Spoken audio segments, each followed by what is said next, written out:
خلش دل میں پیدا ہوتی ہے بطور پاکستان پیپلز پارٹی کے رہنما کے کہ اچھا نہیں کیا پاکستان پیپلز پارٹی کے ایک بڑے رہنما کے ساتھ. عدالتوں نے، تاریخ نے، ماضی بھی بھرا پڑا ہے ایسی ایگزامپلز کے ساتھ جس میں بہت ناانصافی ہو، اور یہ بہت بڑی ناانصافی. کیا کہتے ہیں آپ؟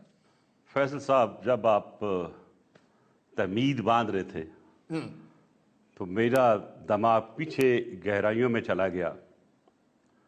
بحیثیت بیوروکریٹ، بحیثیت سیاستدان اور ایک پارٹی کے ادنا ورکر کی حیثیت سے، تو میں یہ کہوں گا کہ پاکستان جب معرض وجود میں آیا تو ہر ایک نے یہ سوچا کہ پاکستان کو آگے لے کے چلنا ہے.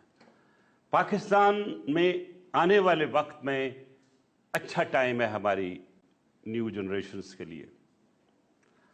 اور قائد اعظم محمد علی جناح سے لے کر ان کے ساتھیوں کے ساتھ اگر آپ دیکھیں جس انداز سے انہوں نے کام کیا، مجید نظامی صاحب کا رول دیکھ لیں جو انہوں نے پاکستان کے بنانے میں کیا، اور اس کے بعد اس تاریخ کو پریزرو کرنے کے لیے جو کچھ انہوں نے کیا، یہ ساری چیزیں جو ہیں پاکستان کی ہسٹری کا ایک حصہ ہے.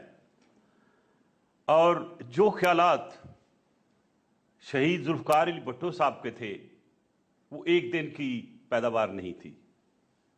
جس انداز سے انہوں نے باہر سے اپنی تعلیم حاصل کی، جس انداز سے پاکستان کی وہ سیاست میں آئے ایک ینگ لائر کی حیثیت سے، وہ بھی آپ کے سامنے ہے. بالکل ٹھیک.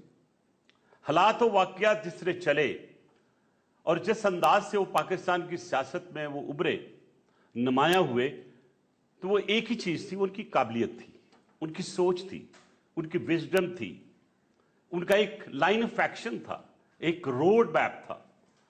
تو جو ان کے ذہن میں آیا جو آج ہم پڑھتے ہیں، اور مجھے خوشی ہے کہ میری ان کی زندگی میں ان کے ساتھ انٹریکشنز ہوئیں، 3 انٹریکشنز ہوئیں. ایک جب میں کراچی یونیورسٹی میں اسٹوڈنٹ تھا